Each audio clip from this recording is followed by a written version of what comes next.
நான் பேசுகிறேண்ணே, ஃபோன் பேசுகிறேண்ணே, கொஞ்சம் வெளில போய் பேசுங்கண்ணே. குடும்பத்தினை பற்றி தப்பாக பேசுனவங்க நிறைய பேர் என் காதில் நான் கேள்விப்பட்டிருக்கேன். தமிழ் சினிமா அப்பப்போ ஒருத்தரை தத்தெடுக்கும், சிவாவை தத்தெடுத்தது. இவங்களுக்கு பிரச்சனை, அவங்க 2 பேர் லவ் பண்ணுறது இல்லை, அவங்க எப்படி ஒரே வீட்டில் இருப்பாங்க, அவங்க எப்படி செக்ஸ் வச்சுப்பாங்க. மான்ஸ்டர் அப்படின்ற படம் மூலயமா ஒரு எலி ஒருத்தன் வாழ்க்கையை எப்படிலாம் மாற்றும்னு சொல்லிட்டு நம்மளுக்கு ரொம்ப சுவாரஸ்யமாகவும் யதார்த்தமாகவும் கொடுத்த இயக்குனர் நெல்சன் வெங்கடேசன் அவர்களை அன்போடு பேச அழைக்கிறோம்.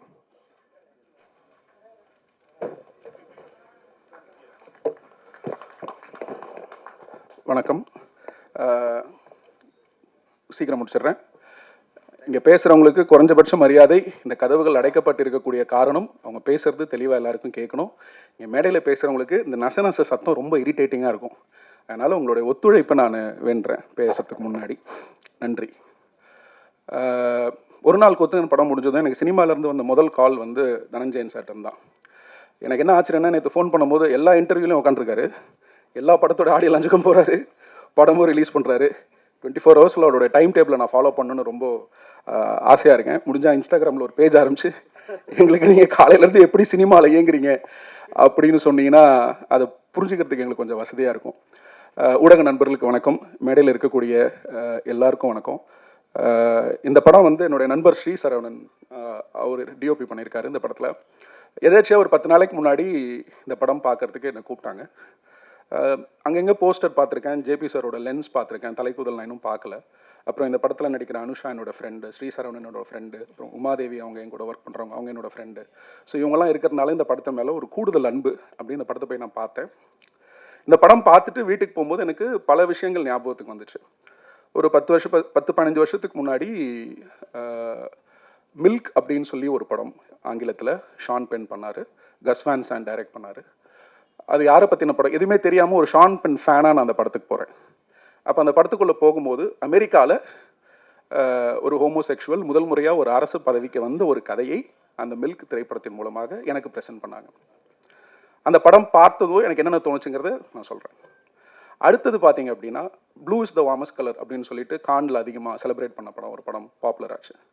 ஸோ அந்த படமும் நான் பார்க்குறேன். அந்த படத்தில் நடித்த நடிகை லீ சிடு வந்து என்னுடைய மிக ஃபேவரட்டான ஒரு ஆக்டர். அவங்கக்கிட்ட ஒரு இன்டர்வியூவில் சில கேள்விகள் கேட்கப்படுது இந்த ஹோமோசெக்சுவல் ரிலேஷன்ஷிப்பை பற்றி. அதுக்கு அவங்க சொன்ன பதில்களும் எனக்கு சில ஆச்சரியங்களை தந்தது. நம்ம எல்லாருமே வந்து ஒரு சோஷியல் கன்ஸ்ட்ரக்ட்குள்ளே மாட்டிகிட்டு இருக்கோம் அப்படிங்கிறது நமக்கு தெரியும்னு நினைக்கிறேன். அந்த சோஷியல் கன்ஸ்ட்ரக்ட் எப்படி உருவாகுது அப்படின்னா, மதமோ ஜாதியோ இல்லை அடுத்தடுத்த விஷயங்களோ இல்லாமல் சம்பிரதாயங்களும் சட்டத்திட்டங்களும் நம்மளுடைய ப்ராக்டிசஸ் நம்மளை ஒரு சுழலுக்குள்ளே ரொம்ப ஸ்ட்ராங்காக இழுத்து இயக்கிட்டு இருக்குன்னு நான் சொல்லுவேன். அந்த சோஷியல் கன்ஸ்ட்ரக்ட் உருவானதுக்கான காரணம் நீங்கள் ஆரம்பித்து போனீங்கன்னா, பின்னாடி போயிட்டே இருந்தீங்கன்னா, அது ரொம்பவும் ஒரு சில்லறைத்தனமான கேள்வி கூட கேட்க தேவையில்லை, அந்த அளவுக்கு நமக்கு ஈஸியாக புரியக்கூடிய ஒரு விஷயமாக தான் அந்த சோஷியல் கன்ஸ்ட்ரக்ட் அப்படிங்கிறது இருக்கும். இது இப்படி உருவானதுக்கான காரணம் அப்படின்னு சொல்லிட்டு, இப்போது அமெரிக்காவில் இருக்கட்டும் இல்லை ஐரோப்பாவில் இருக்கட்டும், இப்போ சமீபத்தில் 1 வருஷத்துக்கு முன்னாடி தாய்லாண்டில் வந்து சேம் செக்ஸ் மேரேஜை வந்து லீகலைஸ் பண்ணியிருக்காங்க. இல்லை நம்மளுடைய south Asian nations or south east Asian நேஷன்ஸாக இருக்கட்டும், இன்றைக்கி அதிகமாக குவேர் கம்யூனிட்டி பற்றின ஒரு விழிப்புணர்ச்சி ஏற்படுவதற்கு காரணமாக இருப்பது கலையும் திரைப்படங்களும். அந்த வகையில் இந்த டீமுக்கு என்னுடைய முழு மரியாதையும் அன்பும். ஏன்னு கேட்டிங்க அப்படின்னா, இங்கே ஒரு ஆக்ட் ஆஃப் லவ்வை தொடர்ந்து பல ஆண்டுகளாக கொச்சைப்படுத்தும் வேலைகள் நடந்துட்டு இருக்கு.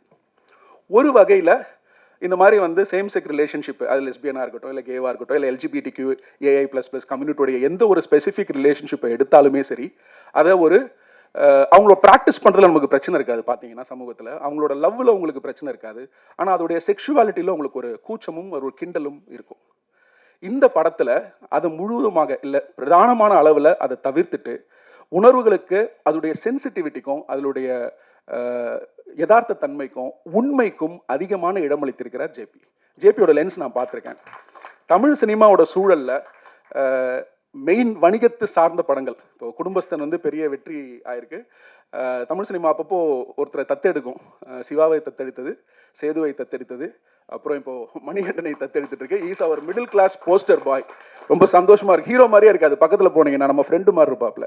ஸோ இந்த மாதிரி வணிக சினிமாவுக்கு இங்கே சிவப்பு கம்பளம் அதிகமாக விரிக்கப்படும். அதுக்கு பின்னாடி ஒரு பெரிய உழைப்பு இருக்குது, அது நான் இல்லைன்னு சொல்ல முடியாது, அவருக்கு புரியும்.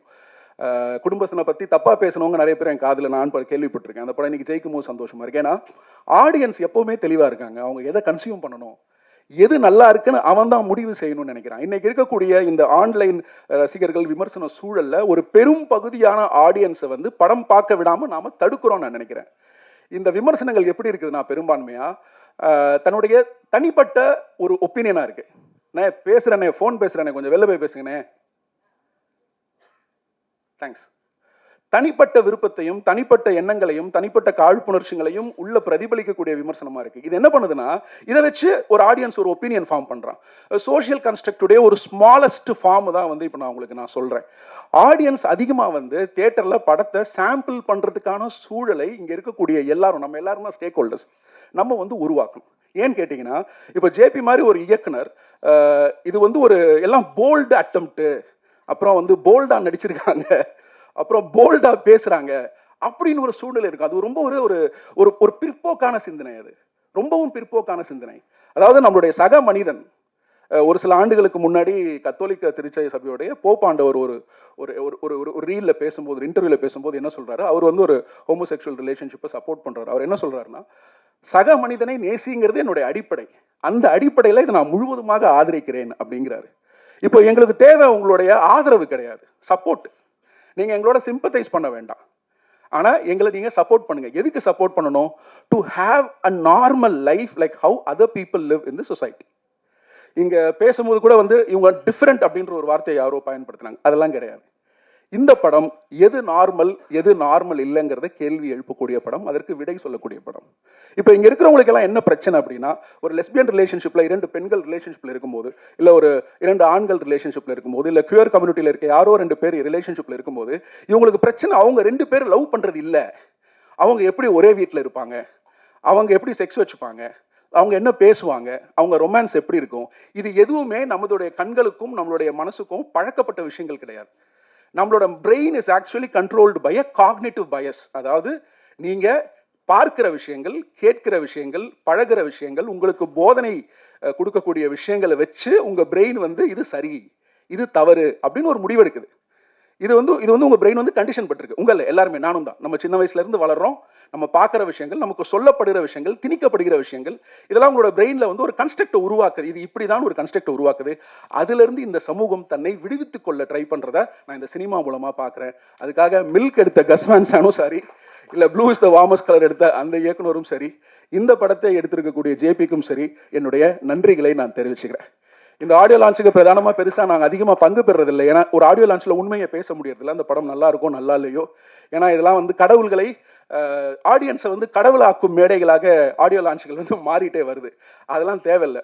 ஒரு படத்தில் இருக்கக்கூடிய உண்மைத்தன்மையை எடுத்து நீங்கள் பேசினாலே அது அந்த ஆடியன்ஸுக்கு போய் சேரும். ப்ரெஸ் அது சரியாக புரிஞ்சுப்பாங்க. தேவையற்ற ஜோடனைகள் நமக்கு ஒரு ஆடியோ லான்ச்சில் தேவையில்லை.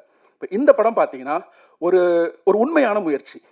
இந்த தமிழ் சினிமா சூழலில், இன்னைக்கு இருக்கக்கூடிய வணிக சூழல்ல இப்படி ஒரு படத்தை, அதாவது முழுக்க முழுக்க இவர் சொல்றாரு இல்லையா, என் கேள்வி ஆக்சுவலா அவரோட பாயிண்ட் என்னோட பாயிண்ட் ரொம்ப பக்கத்துல இருந்தது. ஜேபி பேசும்போது எனக்கு கோபம் வந்தது.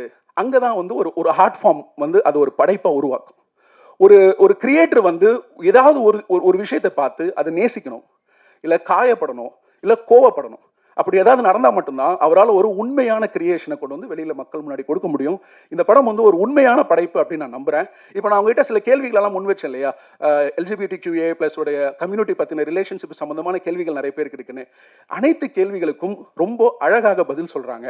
அவர் சென்சுவாலிட்டியை விரும்பலை, ஆனால் அதே நேரம் அழகியலோடையும் ஏஸ்தட்டிக்ஸோடையும் பொறுப்போடையும் நிதானத்தோடையும் இந்த படத்தை வந்து அவர் அணுகியிருக்காரு. ஸோ அதுக்கு ஜேபிக்கு வந்து முழு வாழ்த்துக்கள். Quickly about the cast and crew, நிஜமோல் உங்களோட படங்கள் எல்லாமே நான் பார்த்துருக்கேன். இந்த படத்தை நீங்கள் கேரி பண்ண விதம் வந்து எனக்கு ரொம்ப சந்தோஷமாக இருந்துச்சு. ஏன்னு கேட்டிங்கன்னா, இந்த டைரக்டருடைய ஆர்ட் ஃபார்மில் is gone for longer shots. அப்புறம் டெஃபினெட்லி நிறைய டேக்ஸ் நடந்திருக்கும். 2-3 ஆர்டிஸ்ட் மட்டும்தான். கேமராமேன் சைடில் நிறைய சேலஞ்சஸ் இருக்கும், மற்ற ஆர்டிஸ்ட் சைடில் சேலஞ்சஸ் இருக்கும். ஒரே லென்த்தி ஷாட் ரொம்ப நேரம் போகும்போது நிறைய ஆர்டிஸ்ட் கோஆர்டினேட் பண்ணி நடிக்கணும். அப்போ பல வாட்டியும் ஒவ்வொரு வாட்டி எத்தனை டேக் போனாங்கலாம் தெரில, ஒவ்வொரு வாட்டியும் அந்த பெர்ஃபார்மன்ஸோட இன்டென்சிட்டி இருக்குல்ல, அதோட ப்ரெசிஷன், துல்லியம் வந்து ரொம்ப அழகாக அவங்க எக்ஸ்பிரஸ் பண்ணியிருந்தாங்க. எஸ்பெஷலி அவங்களுடைய கண்கள். ஏன்னா இது நம்ம திரையில் பார்க்காதது. பல விஷுவல்ஸ் வந்து உங்களுக்கு பார்த்தீங்கன்னா சின்ஸ் நம்மளுடைய பிரெயின் வந்து அதுக்கு பழக்கப்படாததுனால, நம்ம இது வரைக்கும் திரையில் அதை பார்த்தாததுனால, அதுக்கு எப்படி ரியாக்ட் பண்ணுறதுன்னு தெரியாமல் நிறைய பேர் இந்த படம் பார்க்கறதுக்கான வாய்ப்புண்டு. அது நார்மலாக இது என்னன்னு ஒரு குழப்பம் வரதுக்கு வாய்ப்புண்டு. இந்த படம் பார்க்கும்போது படம் முடிகிற வரைக்கும் நீங்கள் எதுவும் ஜட்ஜ் பண்ணாதீங்க, எதுவுமே ஜட்ஜ் பண்ணாதீங்க. படம் முடிஞ்சதுக்கு அப்புறம் உங்களுக்குள்ள பல கேள்விகளுக்கு பதில் கிடைக்கும். கொஞ்சம் யோசிங்க. ஸோ இந்த படம் வந்து தமிழ் சினிமாவின் ஒரு முக்கியமான முயற்சியை நான் பார்க்குறேன். இந்த படத்தில் நடிச்சிருக்கிற அனைத்து நடிகர்களும் சிறப்பாக நடிச்சிருக்காங்க. அனுஷா ரொம்ப நல்லா நடிச்சிருக்காங்க. பாட்டு ரொம்ப பிடிச்சிருக்கு. கண்ணன் சாருடைய அந்த பாட்டு ரொம்ப பிடிச்சிருக்கு. அவங்க உமாதேவியனுடைய ஃப்ரெண்டு ரொம்ப அழகான வரிகள் எழுதியிருக்காங்க. ஏதோ ஒரு விஷயம் ஸ்பெஷலாக இருக்கு இந்த பாட்டுலன்னு பார்க்கும்போது விஷுவலை பார்த்து எழுதினாங்கிறது எனக்கு இப்போ தான் தெரிஞ்சது. அப்புறம் அந்த தம்பியும் ரொம்ப நல்லா நடிச்சிருக்காரு. அனைத்து டெக்னீஷியன்ஸ் அண்ட் காஸ்ட் இந்த படத்தில் ஒரு சின்சியரான எஃபர்ட்டை கொடுத்துருக்காங்க. அவங்களுக்கு நம்மளுடைய அந்த 1.5-2 மணி நேரம் டைமை கொடுக்கறது முழு தகுதின்னு நான் நினைக்கிறேன். இந்த வாய்ப்புக்கு நன்றி. தேங்க்யூ. ரொம்ப அருமையா பேசுனீங்க சார். குறிப்பா வந்து சினிமா விழிப்புணர்வு அப்படின்ற வார்த்தையை பதிவு பண்ணீங்க.